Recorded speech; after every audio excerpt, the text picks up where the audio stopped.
हमें पता है there are total 5 functions of management: planning, organizing, staffing, directing and controlling. जिसमें से प्लानिंग जो फर्स्ट फंक्शन था, that was the primary function of the management, वो हमने बहुत अच्छे से डिस्कस कर लिया है।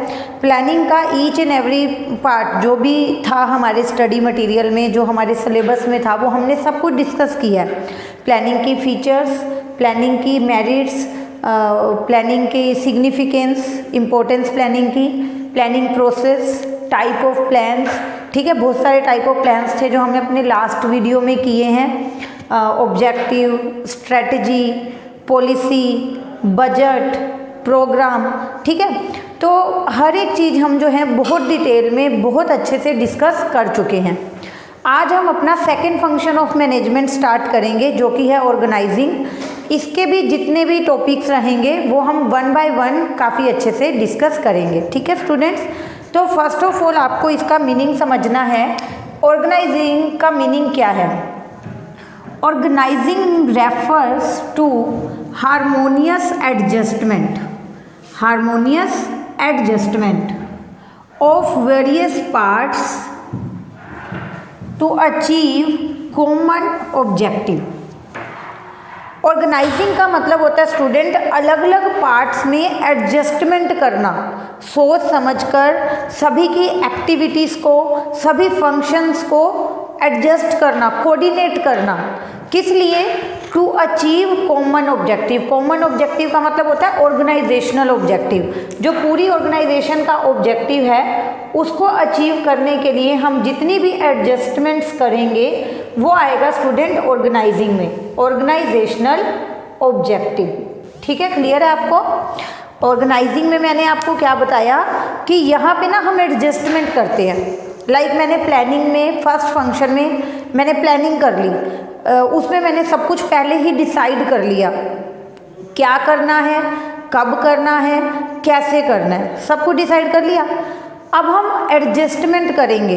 अब हम टास्क जो हैं वो आइडेंटिफाई करेंगे कि ऑब्जेक्टिव को अचीव करने के लिए कौन कौन सी एक्टिविटीज़ हमें परफॉर्म करनी पड़ेंगी, ठीक है। कितने एम्प्लॉयज़ की हमें ज़रूरत पड़ेगी, कितने डिपार्टमेंट्स हमें बनाने पड़ेंगे, ठीक है, कितने सब डिपार्टमेंट हमें बनाने पड़ेंगे, आपस में उन सब के काम की एडजस्टमेंट कैसे होगी, ये सब कुछ ऑर्गेनाइजिंग में होता है, ठीक है। कितने डिपार्टमेंट होंगे, कितने सब डिपार्टमेंट होंगे, ऑब्जेक्टिव अचीव करने के लिए कितने टास्क हमें परफॉर्म करने पड़ेंगे, कितनी एक्टिविटीज़ इन्वॉल्व होगी, उन सब को आपस में कोऑर्डिनेट कैसे करेंगे, that is known as harmonious adjustment of various parts में सब कुछ आ गया। पार्ट्स में आपका मटेरियल मशीनरी भी आ गया, पार्ट्स में आपका मैन मीन्स एम्प्लॉयज़ वो भी आ गए, ठीक है स्टूडेंट। आपको क्लियर हो गया ये कि ऑर्गेनाइजिंग मीन्स हार्मोनियस एडजस्टमेंट कर रहे हैं हम अलग अलग पार्ट की। लेकिन ये एडजस्टमेंट हम क्यों कर रहे हैं, क्यों हम डिपार्टमेंट के बारे में सोच रहे हैं कि कितने डिपार्टमेंट होने चाहिए, कितने सब डिपार्टमेंट होने चाहिए, कितनी एक्टिविटीज़ होनी चाहिए, क्यों सोच रहे हैं हम? So that we can achieve our common objective. Common objective means organizational objective. Planning हो चुकी है, बहुत अच्छे से हो चुकी है, अभी हमें चीज़ों को, रिसोर्सिस को ऑर्गेनाइज करना है, ठीक है। तभी मैंने ये क्या लिखा यहाँ पर, that is a framework where duties are identified. Duties, task को आइडेंटिफाई किया जाता है, अलॉट किया जाता है पर्सन्स को, और उनको इंटर रिलेशनशिप डिफाइन की जाती है। जैसे एक ऑब्जेक्टिव है मेरा, ठीक है, मुझे कोई भी प्रोडक्ट प्रोड्यूस करके, कंप्यूटर बनाकर, कार बनाकर या कोई कॉस्मेटिक मटेरियल बनाकर कुछ भी बेचना है, ठीक है। मैं किसी भी एक प्रोडक्ट का लाइक XYZ किसी प्रोडक्ट का प्रोडक्शन मैं करने जा रही हूँ, तो मुझे पहले क्या देखना पड़ेगा कि कितने तरह की एक्टिविटीज़ परफॉर्म करनी पड़ेंगी। पहले रॉ मटेरियल परचेज करना पड़ेगा, प्रोड्यूस करना पड़ेगा, मार्केटिंग करनी पड़ेगी, फाइनली उसको हम सेल करेंगे, बहुत सारी एक्टिविटीज़ हैं। तो वो सारी आइडेंटिफाई करना, ये सोचना कि इसके लिए कितने पर्सन चाहिए, इसके लिए कितने पर्सन्स चाहिए, आपस में उनकी रिलेशनशिप क्या होगी, ये सब कुछ किस में आ गया, ऑर्गेनाइजिंग में। ठीक है, तो ये जो मीनिंग है, ये जो इंट्रोडक्शन है, ये आप सबको अब क्लियर हो गया। ऑर्गेनाइजिंग क्या है, एडजस्टमेंट करना, ऑर्गेनाइज करना, नाम से ही पता चल रहा है। Organizing, to organize the resources, material, activities, function, सब चीज़ों को ऑर्गेनाइज करना एक वेल प्लान मैनर में, सोच समझ के, रैंडमली नहीं कि कहीं भी कुछ भी कर दिया, वेल प्लान मैनर में सब चीज़ों को, सब रिसोर्सेज को ऑर्गेनाइज करना। ठीक है, और आपस में उनकी रिलेशनशिप भी डिफाइन कर रहे हैं हम। इंग्रेडिएंट्स अगर मैं बोलूँ कि ऑर्गेनाइजिंग में दो मेन चीज़ें क्या हैं, एक तो पार्ट्स, एलिमेंट्स, मतलब इसमें दो तरह के एलिमेंट्स की बात होती है, फिजिकल एंड ह्यूमन। अगर आप ऑर्गेनाइज कर रहे हो, ठीक है, तो पहले तो पार्ट्स होने ज़रूरी हैं, फिजिकल और ह्यूमन एलिमेंट्स होने ज़रूरी हैं। फिजिकल में आ जाएगा material, machinery, money, etcetera. Human elements में आ जाएंगे आपके एम्प्लॉइज, मैन। तो ऑर्गेनाइजिंग में मैं बात कर रही हूँ इंग्रेडिएंट्स की, मतलब क्या क्या होना ज़रूरी है। जब हम ऑर्गेनाइज करते हैं तो सबसे पहले एलिमेंट्स का होना ज़रूरी है। उसमें आपके फिजिकल एलिमेंट्स भी आएंगे, मटेरियल, मशीनरी, मनी।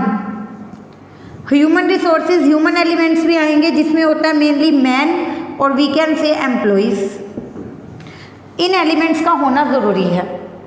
एक तो इन एलिमेंट्स के बारे में सोचना, और फिर उनकी इंटर रिलेशनशिप डिफाइन करना, आपस में एक दूसरे के साथ उनकी रिलेशनशिप डिफाइन करना, कौन कितना काम करेगा, किसको कितने रिसोर्सेज प्रोवाइड किए जाएंगे, किस डिपार्टमेंट को कितना फाइनेंस प्रोवाइड किया जाएगा, कितने रिसोर्सेज प्रोवाइड किए जाएंगे, किस डिपार्टमेंट को क्या टास्क दिया जाएगा, इन सब चीज़ों पे सोचना। तो पहला तो एलिमेंट्स के बारे में सोचना, और एलिमेंट्स के बाद उनकी इंटर रिलेशनशिप के बारे में सोचना।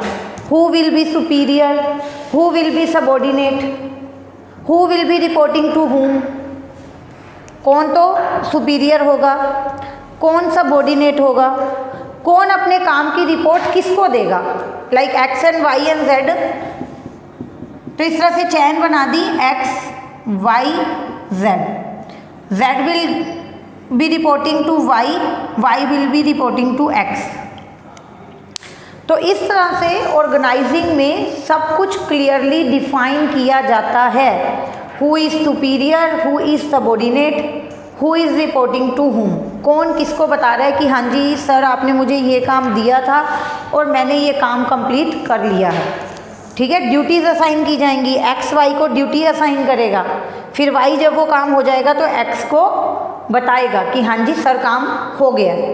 ठीक है, तो देखो अगर इस सिस्टम से काम चलेगा तो आप मतलब आपको भी समझ आ रहा होगा कि जब इस सिस्टम को फॉलो किया जाएगा तो कितने अच्छे रिजल्ट हमें मिलेंगे, क्योंकि यहाँ पर each and everything is very clear to all, सबको सब कुछ क्लियर है, रिसोर्सिस के बारे में, टास्क के बारे में, ड्यूटीज़ के बारे में, ठीक है, डिपार्टमेंट्स के बारे में, पावर, अथॉरिटी, रिस्पॉन्सिबिलिटी, सबको सब कुछ क्लियर हो जाएगा। तो जो हमारा ऑब्जेक्टिव है वो एफिशिएंट मैनर में हम अचीव कर सकते हैं with minimum wastage of resources, और we can say with no wastage of resources. ठीक है, अब हम बढ़ते हैं आगे इसकी करैक्टरिस्टिक्स की ओर। करैक्टरिस्टिक्स देखें, इसकी फीचर्स देखें क्या है। साथ साथ प्लीज़ आप अपने नोट्स ज़रूर बनाएं। ठीक है, फीचर्स और करैक्टरिस्टिक्स, इसमें देखो आपका मैंने क्या लिखा है, पहला डिवीज़न ऑफ वर्क, यहाँ काम को बांटा जाएगा, काम को बांटा जाएगा।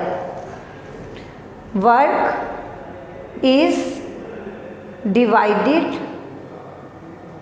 अमंग डिपार्टमेंट्स, डिपार्टमेंट्स को उनका काम बताया जाएगा, डिपार्टमेंट से सब डिपार्टमेंट्स में काम को बांटा जाएगा, सब डिपार्टमेंट से इंडिविजुअल्स में काम बांटा जाएगा, मतलब काम को बिल्कुल छोटे छोटे टुकड़ों में डिवाइड कर देंगे और हर पार्ट एक पर्टिकुलर एम्प्लॉय को असाइन कर देंगे। उसको पता होगा कि मुझे ये काम करना है, और जब ये काम हो जाएगा तो मुझे आगे रिपोर्ट देनी है कि यस मेरा काम हो चुका है।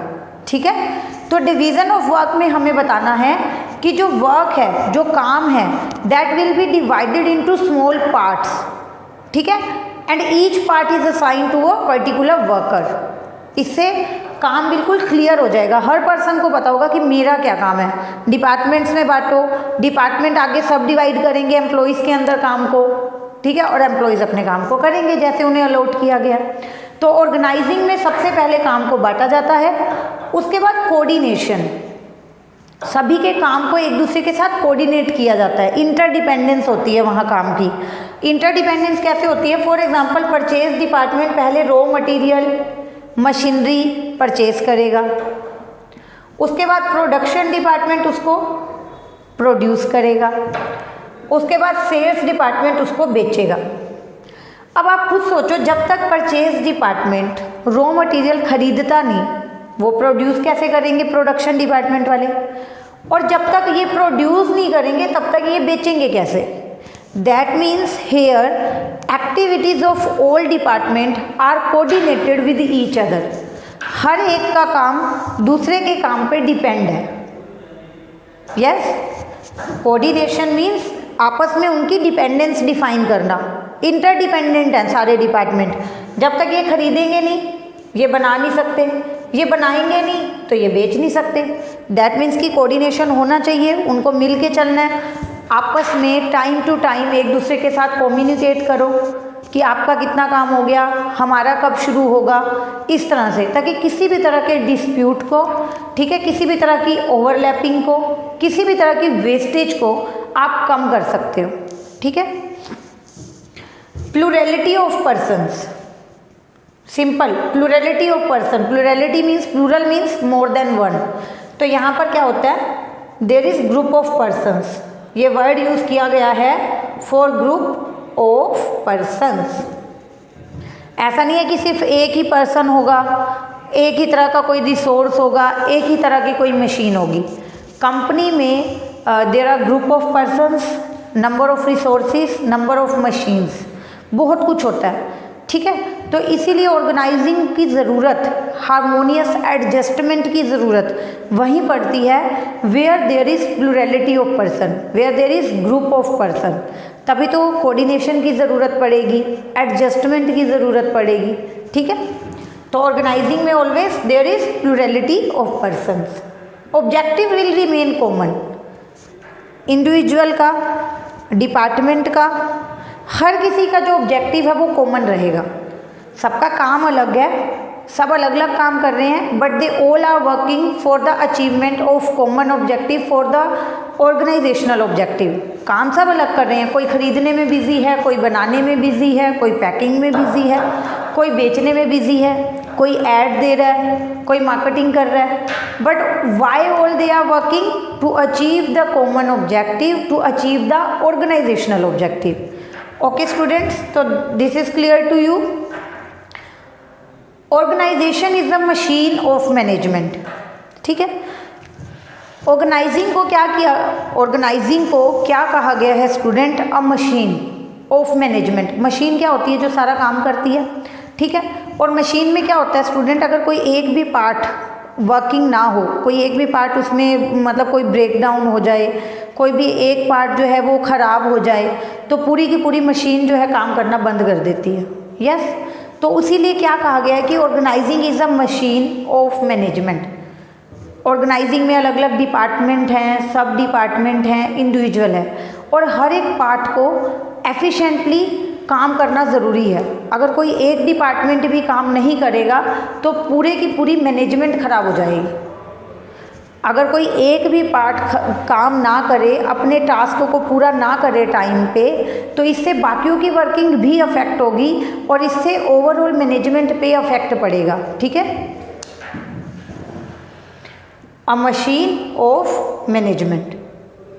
जैसे फॉर एग्जांपल अब मैं कह रही थी कि परचेज डिपार्टमेंट खरीदेगा तभी प्रोडक्शन डिपार्टमेंट बनाएगा, परचेज डिपार्टमेंट ने अभी तक इंक्वायरी ही नहीं की कि रॉ मटेरियल कहाँ कहाँ से हमें मिल सकता है, या कोई मशीनरी हमें चाहिए तो वो हम कहाँ से परचेज़ कर सकते हैं। वो हाथ पे हाथ रख के बैठे हैं, और जब तक ये रॉ मटेरियल परचेज़ नहीं करके आएंगे तब तक ये अपना प्रोडक्शन कैसे कंप्लीट करेंगे।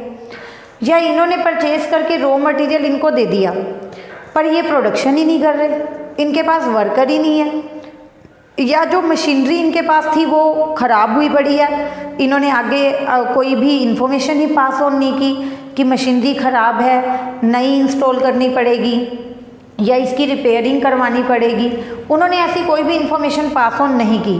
तो जब तक प्रोडक्शन नहीं होगा सेल्स डिपार्टमेंट क्या बेचेगा। तो हर डिपार्टमेंट का अपने अपने ऑब्जेक्टिव को टाइम पे अचीव करना ज़रूरी है, ताकि एक की वर्किंग की वजह से दूसरे की वर्किंग अफेक्ट ना हो। ओके, तो that is a machine of management.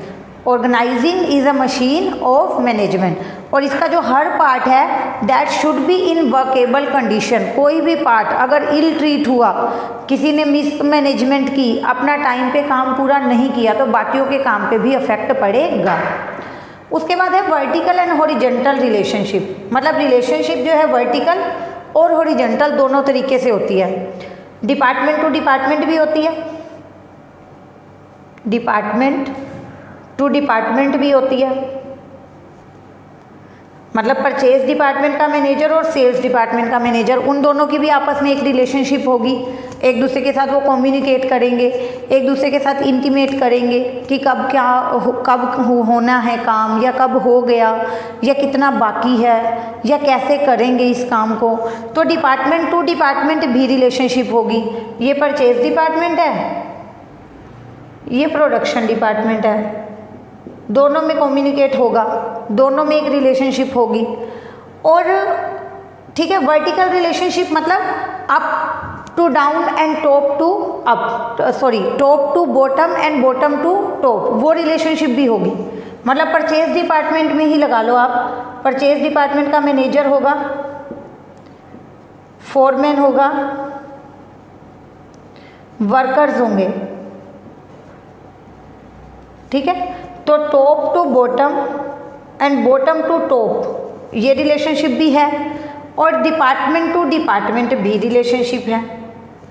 इसलिए क्या बोला जाता है कि ऑर्गेनाइजिंग में दोनों तरह की रिलेशनशिप पे आपको सोचना पड़ता है, वर्टिकल रिलेशनशिप के बारे में भी, हॉरिजॉन्टल रिलेशनशिप के बारे में भी। मतलब एक डिपार्टमेंट की दूसरे डिपार्टमेंट से क्या रिलेशनशिप है, और एक डिपार्टमेंट में जितने एम्प्लॉयज़ काम कर रहे हैं उनकी आपस में क्या रिलेशनशिप है, टॉप टू बॉटम है या बॉटम टू टॉप है। Clear student? तो आज के लिए सिर्फ इतना ही। हमने अच्छे से डिस्कस किया है ऑर्गेनाइजिंग के बारे में, जो कि हमारा मेन फंक्शन है, सेकंड फंक्शन है मैनेजमेंट का। वन बाय वन हमें सारे फंक्शंस अच्छे से करने हैं। ऑर्गेनाइजिंग के अंदर मैंने आपको बता दिया कि इसमें मेन पार्ट्स के ऊपर सोचा जाता है और उन पार्ट्स की आपस में रिलेशनशिप डिफाइन की जाती है।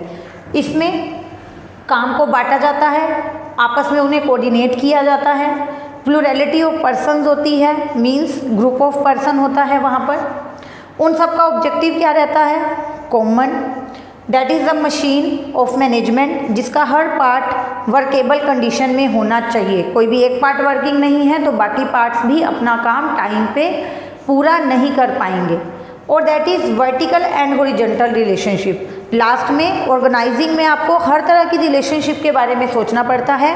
एक डिपार्टमेंट का दूसरे डिपार्टमेंट से क्या रिलेशन है, और एक ही डिपार्टमेंट में जितने भी एम्प्लॉयज़ काम कर रहे हैं उनका आपस में क्या रिपोर्टिंग रिलेशन है, कौन किसको काम बताएगा और कौन किसको फीडबैक देगा कि वो काम हुआ है या पेंडिंग है। ठीक है स्टूडेंट, नेक्स्ट वीडियो तक के लिए आपको ये बहुत अच्छे से रिवाइज भी करना है और इसके नोट्स भी बनाने हैं। Thank you so much.